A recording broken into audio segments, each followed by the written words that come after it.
Salut à tous et bienvenue sur la chaîne.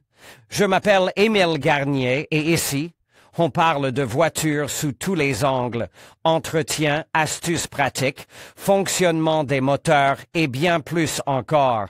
Si vous voulez mieux comprendre votre véhicule et éviter les erreurs coûteuses, vous êtes au bon endroit. Pensez à mettre un j'aime, à vous abonner à la chaîne et à regarder la vidéo jusqu'à la fin. Vous y trouverez des infos vraiment utiles. Et à la place du cœur, un moteur électrique. Commençons par le bus électrique Gazelle City. Quelqu'un dira, voyons, tous ces autobus électriques ne sont rien. Ils ne sont pas faits pour la Russie Lapotneïa ni pour notre climat. Je me permets d'écarter cette remarque de l'auditoire en la qualifiant d'inorganisée. Les bus électriques sont déjà entrés dans notre vie depuis longtemps, même si ce n'est pas le cas dans toutes les régions, et l'hiver et le gel ne sont généralement pas un obstacle pour eux. Curieusement, en été, il est plus difficile pour les bus électriques de vivre. C'est le cas de Gazelle City. Ce modèle particulier a été fabriqué à la demande de l'entreprise unitaire d'État, Mosgortran, et présente certaines caractéristiques dictées par les exigences du client. Tout d'abord, il se distingue par sa couleur bleue avec une ligne noire et l'inscription « Ceci est un bus électrique ». Le pare-choc avant est également peint dans la couleur de la carrosserie, mais la calandre reste noire. Elle est ornée d'un escargot, l'emblème de Mosgortran. L'emplacement des clignotants et des cache-disques présente quelques particularités. Les portes présentent des différences, elles sont dotées d'un bord actif et d'un bouton d'ouverture. Le rebord est un élément de sécurité qui empêchait la porte d'attraper la main, le pied, la tête ou toute autre partie du corps d'un moscovite éternellement presse qui voudrait se glisser à travers les portes qui se ferment. Les boutons d'ouverture des portes sont également un truc, typiquement moscovite. Mosgortran estime que ce sont les passagers eux-mêmes, et non le conducteur, qui doivent ouvrir les portes. Il y a une part de rationalité dans cette idée. Par exemple, si les passagers d'un arrêt n'ont pas l'intention de monter dans le bus ou d'en descendre, il n'est pas souhaitable d'ouvrir la porte en été, cela libérait la fraîcheur du climatiseur, en hiver, cela laisse entrer le froid de la rue dans l'habitacle. Cependant, certaines personnes n'aiment pas ces boutons. Ils disent qu'ils sont sales, que tout le monde ne sait pas qu'il faut appuyer dessus, surtout les hauts impuissants de la capitale, qui restent longtemps devant le bus et que si l'on a les mains occupées à quelque chose, il n'y a rien à faire pour appuyer sur le bouton. Mais Mosgortran en sait plus, et s'ils veulent un tel bouton, ils peuvent l'installer sur le bus électrique. De plus, à la demande du client, il y a un système télématique avancé et de nouveaux indicateurs de vol. Tout cela nous intéressait, mais ce n'est pas aussi important que l'équipement technique de l'autobus électrique. En termes de mécanique, le bus électrique reprend à bien des égards la gazelle électrique NN, et donc la gazelle normale NN. Je rappelle que la plateforme de la famille NN implique son utilisation à la fois pour les véhicules à moteur à combustion interne et les véhicules électriques, et c'est très pratique. Ainsi, le City a exactement la même suspension avant et le même essieu arrière de type Spicer sur suspension pneumatique. Le châssis est le même que celui de la Gazelle City, et la structure de la carrosserie est identique à celle de la Gazelle NN, à quelques détails près. Le schéma de construction des véhicules électriques domestiques est classique, à l'avant se trouve un moteur électrique d'une puissance de pointe de 100 kW, et d'un couple de 3 Cnm, qui fait tourner le cardan. Le cardan entraîne l'essieu arrière. Tous les composants électriques, convertisseurs, chargeurs, ports de charge, pompe à vide pour le volant, pompe pour les freins, sont montés sous le capot. Le City possède deux batteries, d'une capacité totale de 81 kWh, l'une dans l'habitacle, à la droite du conducteur. La seconde se trouve dans le porte-à-faux arrière. Selon un représentant de l'usine GAZ, les batteries sont russes et le client peut même choisir la batterie du fabricant qu'il souhaite utiliser. Il s'avère que nous en avons plusieurs, quelle surprise! Elles diffèrent en termes de coût et de certains paramètres, mais le choix est toujours possible. Bien sûr, nous devons encore acheter certains composants électroniques, mais GAZ assure en interne tout le développement de base et la personnalisation. Ce que nous pouvons faire, de nos jours, nous entendons de plus en plus parler de voitures électriques, il faut donc développer cette voie. Combien de temps durera la réserve d'énergie? Il est impossible de le dire exactement, le City est en cours de préparation avant d'être remis à Mosgortran pour des essais à grande échelle. Mais on nous promet qu'elle sera suffisante pour 150 km de charge, à pleine charge, le poids brut de le City est de 5 tonnes.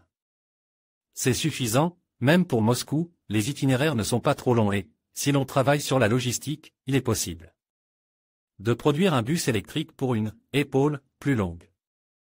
C'est là que l'expérience de l'exploitation d'un bus électrique à Nijni Novgorod s'est avérée utile. Le véhicule y était charge la nuit, sur le réseau 380V, envoyé sur la ligne le matin et recharge une fois l'après-midi, pendant le changement d'équipe des chauffeurs, sur un chargeur rapide. La réserve d'énergie était suffisante jusqu'au soir. En parlant de chargement. Contrairement aux fabricants de smartphones avides qui vendent leurs gadgets sans charge, GAZ attache 3 câbles à le City en même temps. Le premier est destiné à la recharge lente à partir du réseau électrique normal de 220V. La puissance de 6 kW prend 9 à 10 heures. Avec une puissance de 6 kW, la charge prendra 9 à 10 heures. Le deuxième câble est utile pour une charge moyenne avec une puissance de 20 à 30 kW, 380V. Dans ce cas, la voiture doit rester au repos pendant 3 à 4 heures.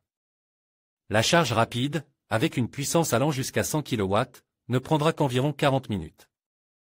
L'autonomie dépend-elle de la période de l'année? Oui, elle sera moindre en été. La raison en est la climatisation, qui nécessitait beaucoup d'électricité. Mais la question du chauffage a été résolue de manière élégante, le chauffage de le City fonctionne au méthane, à l'aide de gaz comprime.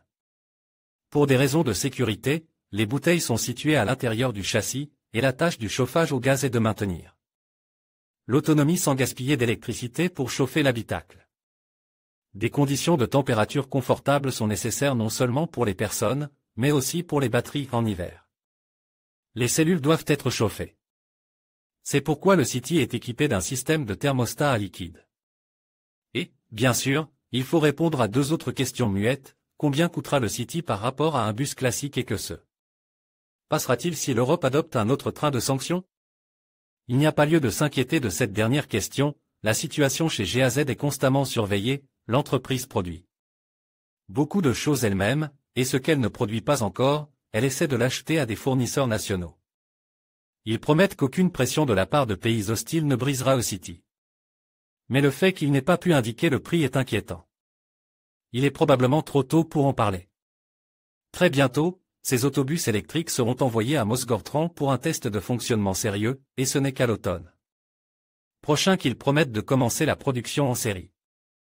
Bien entendu, ils tiendront compte de toutes les remarques formulées au cours des travaux à Mosgortran. À l'approche de l'automne, ils décideront du prix. Nous attendons donc. Pas si simple contrairement à le City, nous verrons les bus CityMax 9 très bientôt. Le premier lot de plusieurs dizaines de ces véhicules est déjà prêt, ils attendent d'être expédiés et, quelques jours plus tard, ils transporteront leurs premiers passagers. Cependant, pour l'instant, ils ne circulent qu'à Nijni Novgorod. Mais dans 2 ou 3 mois, ils seront disponibles dans d'autres villes, de sorte que CityMax 9 est le futur qui est déjà arrive. L'avenir est agréable à tout point de vue, tant du point de vue de la technologie que du point de vue du confort des passagers, qui peuvent être 75 personnes. Commençons par la technologie. Il ne serait pas si intéressant d'écrire à son sujet si ce n'était pour 2 vitesses. Tout d'abord, cet autobus est équipé d'un tout nouveau moteur diesel YAMZ 535. Cependant, les véhicules équipés du moteur YAMZ 534 de 214 chevaux, qui nous est familier, seront mis en série, mais ici il s'agit d'un moteur YAMZ 535 qui ne nous est pas familier. Il se distingue du YAMZ 534 par l'augmentation de son volume de travail, qui passe de 4,4 litres à 5,1 litres. La puissance n'a pas beaucoup augmenté, jusqu'à 221 chevaux, mais le couple s'est considérablement accru. Ces moteurs sont également une question d'avenir. Bien sûr, on peut les trouver sur différents véhicules, sur les Paz, les Liaz et d'autres véhicules du groupe GAZ. C'est la première surprise. La deuxième surprise, certains d'entre vous l'ont peut-être déjà remarqué sur la photo du poste de travail du conducteur. Où se trouve le « tisonnier » de la boîte de vitesse? Il n'y en a pas, car le CityMax 9 est le premier bus de série du groupe GAZ à être équipé d'une boîte de vitesse automatique. Oui, cela fait longtemps que l'on parle de la nécessité d'une boîte de vitesse automatique. Et il y a quelques années, ils ont commencé à la développer. Non pas pour copier la boîte de vitesse de quelqu'un d'autre, mais pour la développer. Aujourd'hui, la boîte automatique à 6 vitesses est enfin disponible. À terme, elle équipera la Liaz et d'autres véhicules GAZ. Passons maintenant de la technologie aux personnes. Dans un autobus, l'essentiel est le confort des passagers, il est donc impossible de ne pas en parler. Qu'est-ce qui surprendra les passagers du Citymax 9? Bien entendu, il s'agit d'un autobus à plancher semi-abaisse. En d'autres termes, son plancher n'est pas bas sur toute la longueur de la carrosserie. Mais croyez-moi, aucun autre autobus de cette catégorie n'a un plancher d'une telle superficie, 10 mètres carrés. Cela signifie que vous pouvez monter et descendre du bus aussi facilement et rapidement que possible. Les espaces de rangement sont suffisamment spacieux pour accueillir les passagers debout et les poussettes. Si vous entrez dans la section à plancher surélevé, vous remarquerez deux choses. La première est que, même là, on ne se cogne pas la tête contre le plafond, les places debout y sont à part entière. La deuxième chose est la commodité du passage. Il ne s'agit pas seulement de la largeur de l'allée, mais aussi de ce que GAZ appelle le « plancher propre », un système d'organisation. De l'espace dans lequel tous les sièges et les mains courantes ne sont pas fixes au plancher, ce qui le libérait de tout matériel inutile. Qui s'en mêlait sous les pieds et gêne considérablement le passage ou la station debout. En outre, l'espace du salon n'est pas dévoré par les arcs de roue, comme c'est parfois le cas dans d'autres autobus.